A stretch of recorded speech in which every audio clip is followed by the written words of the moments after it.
Welcome back to FasTrax Cars. I'm Kevin Matlo. I got Dan here with, you're not going to believe this, he just finished driving a NASCAR race here in Edmonton. And it's a great story, but he's an amazing man. Dan, welcome to my channel. Thank you. I appreciate doing this with you. And I appreciate being able to talk about my biggest hobby, which is stock car racing. Absolutely. I've been doing this since 1971. Yeah. I bought my first car, or built my first car, I should say. I took a 57 Chevy, took the body off it, and put a 69 Corvair body on it over the winter. Yeah. And I raced it. This was back in Ontario, and I had 3 tracks I used to race back there. And it was not quite as refined as we have it today, but it was all metal-bodied cars and big 396 Chevy engines in them. Absolutely. Today in this car, this is a fiberglass body. Yeah. It's a McCall chassis that is built in London, Ontario. Yeah. And they used to be part of the NASCAR series, and then also that was turned into NASCAR Canada. Right. And they're a fiberglass. This one here that I'm looking at right now is a Dodge Challenger. Yep. I'm the only Dodge guy in the works, but it's a multiple different components that we use. Mm-hmm. The engine has to be a Chevy 350, okay, and they call it a 602 because that's the last 3 digits of the part number, mm-hmm, from General Motors. Right. And they're a sealed engine. It wasn't too bad 10 years ago. You could buy them for about $4,500. Yeah. Today they're a little bit shy of $9,000. Wow. Then the transmission is a good old 4-speed Saginaw. Yep. That's a General Motors again. And then the rear end is a Ford 9-inch because you can take the whole pumpkin out, yep, and put different gear sets in it. Yeah.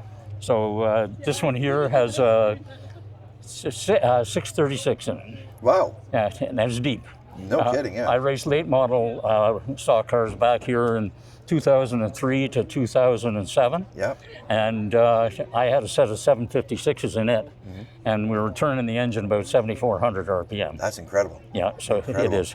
And then I've also done dirt track. I raced with the NPP series. Yep. And I built the car, and I had about 32,000 in it. Okay, yeah. And I figured I was pretty proud of building it. And I raced against guys that had in excess of $10,000 or $100,000 in their cars. Wow. Their engines were 52 grand out of North Carolina. That's crazy. So, and I raced my own engine. Now, the engine that we have hidden down in the bay here, it's the 602 I was talking about, but there's a lot of other things that we do with it. Okay, what we've got in here is the complete roll cage comes down here into the chassis, and then we have a sifting bar across the front here. And then there's an X bar across here that ties the front of the chassis, the steer box, to the other side of the chassis. Mm-hmm. And it's triangulated, so we know that that's one of the strongest geometric deals that you can have. Next thing on it is we build a heat box around the front of the radiator, so the air comes in down at the bottom here. And if you didn't have this, you'd lose 45-50% of the airflow through the radiator to cool it off. So we have to put the air box on there as well. The upper and lower A's, this being a McCall, they make these in-house in London, Ontario. And I've got a spare of each because you just can't go to a speed shop in the States and bring it in. You got to order them from Dan back at McCall Racing. Yep. We mount our shocks upside down. The reason we do that is we want as much unsprung weight as possible to be cut down. So this end of it's heavier than the other end. So this is sprung weight now. And a lot of guys say, what is sprung weight and unsprung weight? If you put this on a hoist or a jack, when you jack it up, yep, everything that falls down is unsprung weight, yep, and everything that goes up is sprung weight. That's right. And so we want to keep everything suspended as much as possible. Other simple things, the air box on top here. We have an opening at the bottom part of the hood, and there's pressure on that windshield as we're driving, and it forces air into the air cleaner and into the carburetor. So it gives us more air. We run the carburetor a little richer, so we've got that extra air that we can use, and maybe grab another 5 horsepower. Yeah. So it makes a big difference there.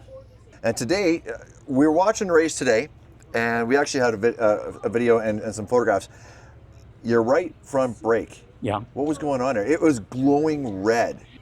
The brakes, again, you'll see 3 master cylinders. I've got a bias bar on the pedal, and I can turn more brake to the front or more brake to the back as we're driving. And I turned too much on the front tonight, and I ended up cooked a tire, and we saw the nice bright red glow of it. So Dan Snow holding on to that car for dear life.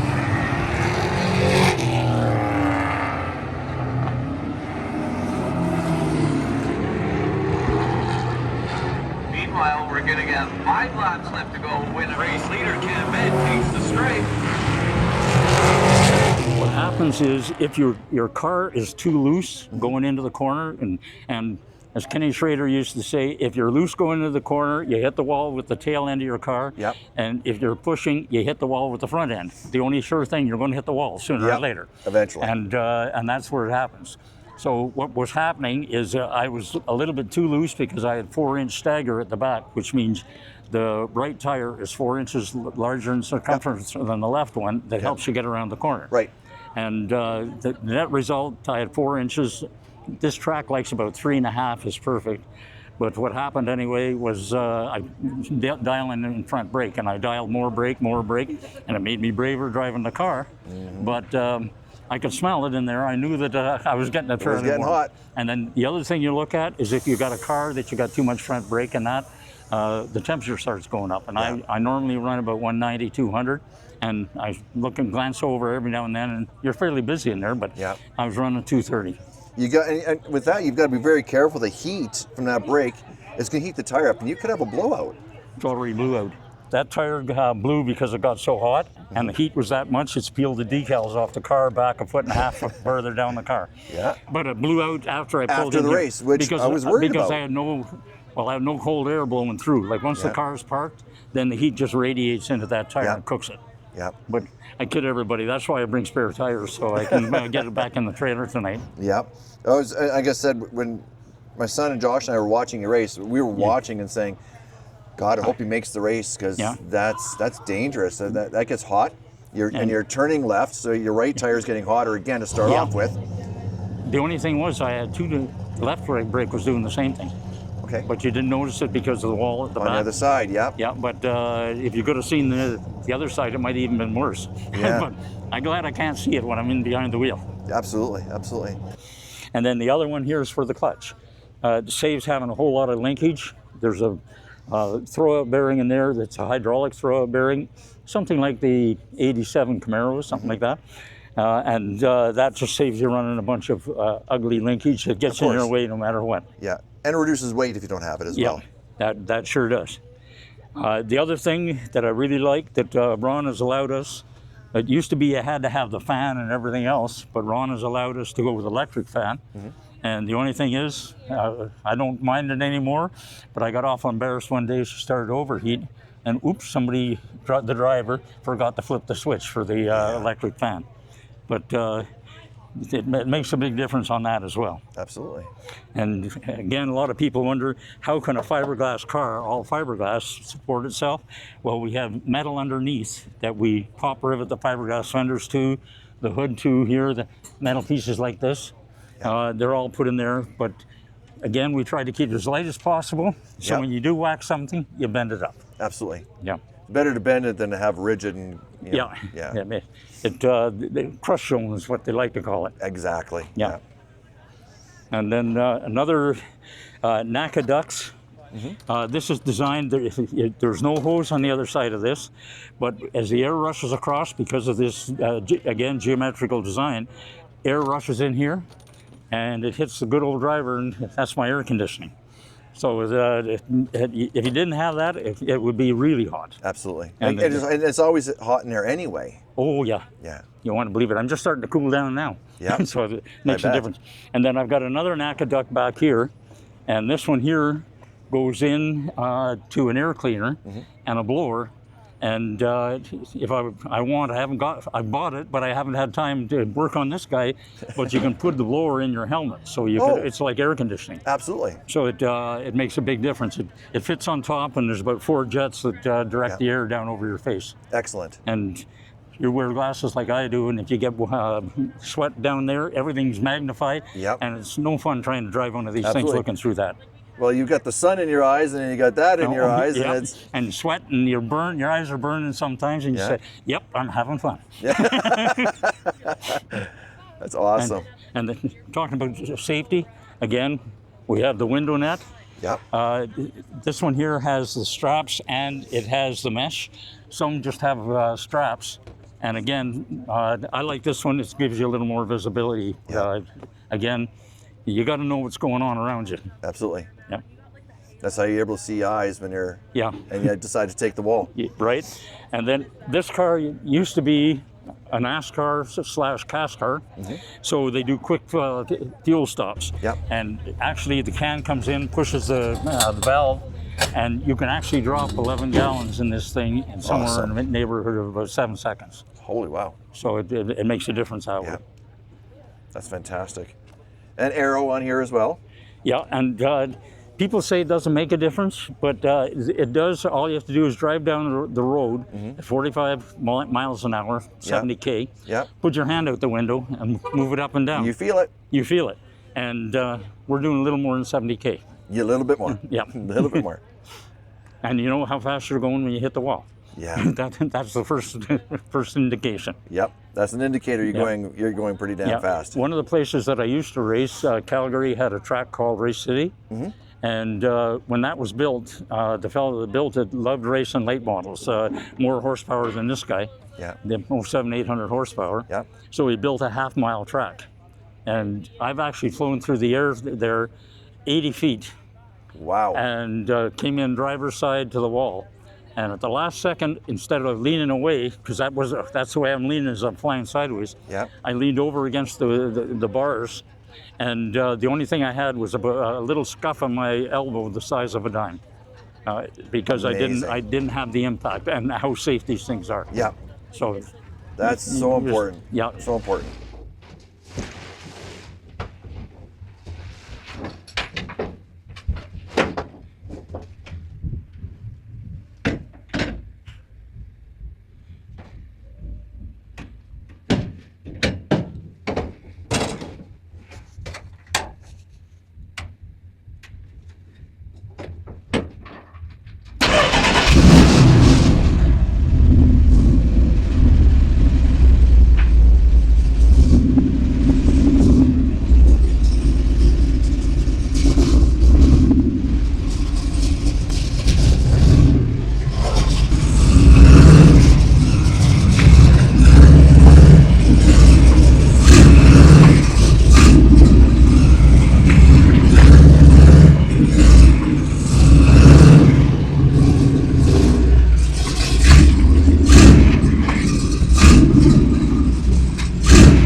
Crazy things when you know you're safe. Absolutely. Yeah.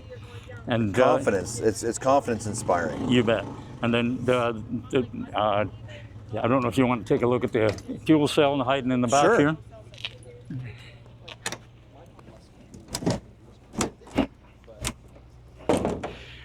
We have the hose from our quick tank here, and down below here is the fuel cell. It's got a plastic bladder. It's got a steel can, and it's full of foam. Being full of foam, you think it takes a lot, but the foam only takes 3% of the 24 gallons. Wow. And the whole thing, again, there's the breather that they used to have when the catch can that you used to see in NASCAR. Yep. It's still in this one, but we've got our complete roll cage still comes all the way around the back. So we've got the 1 3/4 0.95 through the whole car. And nicely rounded, so it's really strong. Yep. And then there's a small bumper bar back here, and then we've got this piece here to protect the fuel cell and the guy that's driving it. Perfect. Safety is always first, isn't it? Yeah, you got it. Be first. Wow, there's a lot of information, there's a lot of details, a lot of things people don't really think about. No, and to me it's all second nature because I've been doing it for 55 years or so. So it's something, as I keep saying, I don't grow up, I just get older. You just, bigger boys, the bigger toys. Yep, you got it. That's awesome. Ron has done two things on the 602 engine. 602 engine is a crate that you buy already sealed. Yep. But we are mandated, we cannot run any more than the 2-barrel Holley 4500 carburetor. Yep. So this one's got the 2-barrel on it. Yep. And then just in case guys want to tickle the rules a little bit and get out there. Yep. I've got a module that we put in here, and I have to. They come around before the racing and give us a 5,700 RPM chip, and we push that little chip in, and we're stuck at 5,700. Yep. I only got it to 5,300 tonight, so I'm a little bit angry. I didn't have enough traction and ability to get a little extra speed on it. Didn't quite get it there. Yeah. Mr. Bushner, trying to get underneath the 22. Trying to get on the outside. Now you will not move. Mr. Bushner, put it on pressure. But and I know when I'm there, I don't have to look at the attack or anything like that. Yeah. You can feel the judder in the car because it's a soft touch, so you only cut out certain cylinders, and it's not the same each time. So it limits the. Being a car guy, you're probably right all about that. You're all about that, yeah. Yeah, there's so many times we're driving, even on the street, and you see, and I've always driven a standard, but you drive along, you see people looking at the tack, and if you can't hear and feel when you need to shift, it's got to be the seat of your pants, man. You got to drive a little bit more because you got to. Yep. You should be able to hear when it's time to change those gears. Yep. And a lot of people just can't do it. The last night I raced, I took the chip out. I was running a 7,500 RPM chip, so I wouldn't blow my engine up. And the last night I raced, I pulled the chip out, and I got up into second place running against these $120,000 cars. I was having a real great time, and the car just juddered. I slammed the switch off, and I could see in my glasses the bright orange behind me, so I knew I was on fire. Yeah. And my son was the crew chief that night for me, and he says, man, he said, you had a rooster tail behind your 10 car lengths long and 5 car widths or heights high. That's incredible. You're racing. Dan was telling me about a race he did here recently where you need to make split-second decisions when you're driving. More than split-second sometimes. And what it was, I was coming out of turn 4, and the last race of the night, and it was about 9:15, and you're looking dead square into the sun. So for about 2 seconds, 3 seconds, you drive that corner all on face. You don't know what you're going to see. And all of a sudden in front of me, I saw the driver's face and the driver's eyes, and I had the driver's door lined up, and there's about 3 feet between the tail of the car and the wall. And I was able to hit the wall and spin the car around. Yeah. And that car's run here tonight. It was the lime green 44 that we were running against. But it was a different driver in it that night because that's one of the rental cars they have here that you can arrive and drive, the way they call it. That's unique in itself. Nobody would ever. I never would have thought that you can just arrive here, rent a car, and go on a track. Yeah, you can rent it's not cheap. But you can rent the car. And you have to show financial responsibility. In other words, they hit your credit card for $2,000, they give it back if you don't wreck the car. Yep. But that's the minimum charge if you do a bad one with it. Well, you got to pay to play, right? Oh, that's right. Absolutely. And just to show the difference, when I hit the wall with this one, I did about $1,500 worth of mechanical work to it. The whole front end was in multiple pieces, 15, 20 pieces, and it's all held together with fiberglass now. Yeah. And I got to say thank you to Ron, who is the owner of the track. Yeah. Because he did all the fiberglass work for me. Oh, fantastic. And then I had to do all the sanding. That was the hard part. That's why it's not quite as shiny, because I didn't have time. The night I got it all back together, it was 2:30 in the morning. Yeah. And I had to set the clock for 6 so I could get up and grab a piece of toast, a coffee, and load the car, trailer. And get to work. And get here. Yep, absolutely. And that's where the difference is. Let's talk a little bit about the car. The car now, obviously it's racing. It's stripped down. It's all safety, roll bars, everything else in there. Like the roll bars, and it's even the most beautiful welds that you can see on here. Usually on amateur welders, you run your hand across a weld and you've got blood coming. Yeah. These are smooth as can be, and they've never been ground. They're professional welders. Yeah. They build a car on a jig. The front end has to be second generation Camaro. Okay. And or they now have an exact duplicate done in square tubing. Yeah. This one's got the square tubing. Right. The car I'm building for my granddaughter has got the original Camaro on the front end. Yeah. And there was a fellow that used to race, and he won the championship 3 times on NASCAR Canada back east, Peter Gibbons. Yep. And it's his car that I got that I'm doing up for Oh, my excellent. granddaughter. Yeah. So, but it was a fairly cheap car because it was 15 years old, 20 years old. Yeah. And all I got was the tube, they call it, which is Yep. a pipe, Yep. the tin, which is all the part inside, Yep. and the body. That's it. And another $20,000 and I'll have it on the track. So not much more. And all plexiglass, no actual glass in these. This is Lexan. Lexan, okay, yeah. And there's a difference. Plexiglass will break. Yeah. Lexan, you can put it in metal brake and bend it up to 90, 95 degrees, Yeah. and it only bends. Yeah.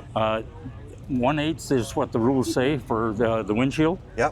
And it will stop axles. So I've had an axle come through, hit, and only go about 3 inches, 4 inches through. Wow. And the back, all the other window, I'll say the green Hesser at the back, Yep. is only 1/16 because Well, this has to weigh 3,000 pounds. yeah. And if you can get it down, and that's with me in it, if you can get it down to 2,400 pounds, then you start putting lead weight in it. Yep. And you can shift the weight to make the car go around Balance it that up. 10 corner. You can balance it. Yeah. Yeah. That's fantastic. And then we've got the fuel cell in this is 24 gallon. Yep. And it's got foam in it for fire, for retardant. Yeah. And it has to be mounted so far above, and it's got to have a cage around it with their spec. Yeah. And that's what this one has as well. Absolutely. Yeah. And obviously it's a racing seat, 5-point harness. You got it. Five-point harness, the other safety. I use a collar because I need a little bit of. I want a little peripheral vision. About half the guys are running the Hans device now. Yep. Which holds your helmet in place. Yeah. And I don't like the fact that you only move your head maybe a quarter inch. Yeah. I need a little bit more mobility. With peripheral vision, you have to be able to turn your head. Yeah. You got it. Yeah. And obviously a quick release steering wheel in there. Yep. And are they all standard? Yeah, you're not permitted an automatic transmission in this division. Okay. And it can be a 3 or 4. You cannot use a 5 or 6 speed out of the later model supercars or anything like that. And so that's why this one's got a sagging on. I've got another one with a Borg Warner T10, Super T10, I'm sorry. Yeah. The only difference in price is $1,000 for a T10 and Super T10 is $2,500. Yeah. But it puts up with a lot more. It does. It's a lot more robust. It takes the abuse. And suspension on these. What kind of suspension are you running on these cars? Okay, the front end, just for example, my springs, the right front's a 700, the left front's a 650, and that's 700 pounds pressure at ride height to compress it 1 inch. Yep. And it's got, it's a 6 series shock on the right side and a 5 series on the left. Yep. And that's same at the back. Yep. After I banged it up in that, I had one race with it here and it pushed badly and everything else. And there's a fellow, Grant Edwards, that has a shop down in Innisfail. Yep. And put the car in there, and $3,400 later, I had fun with it. Yep. But I didn't have fun with it 2 weeks ago because it was pushing too badly. Yep. Thank you so much for talking to me about your car on my channel and racing. Well, I really appreciate it. I'm going to get more information from you because I want to start taking a look at somebody that really likes automotive racing or any kind, whether it's drag racing, roundy round as they used to call it, or sports car track or whatever. Absolutely. It's work, but it's so gratifying. Yeah. And nothing's better than the smell of the fumes, the burning rubber, everything else. It just gets you going. You either love it or you hate it, and it's something. If you're a car guy, which you all know I am, and obviously you are. Oh, 100%. It's a smell you love. Yeah. You love it. But it's not just the life; it's a lifestyle. Yeah. Dan, thank you so much. I appreciate your time. I do appreciate it, man. And it's after we finish here, let me know how I can view you guys. And, absolutely. I'll be watching 100% of the time. I appreciate especially it. Especially the local gear. I like all the local things going on. Thank you so much. Cool. Thank you. Thank you. If you're an automotive enthusiast like we are, like, comment, subscribe, and don't forget to turn on the notification bell so you're alerted when new videos go live.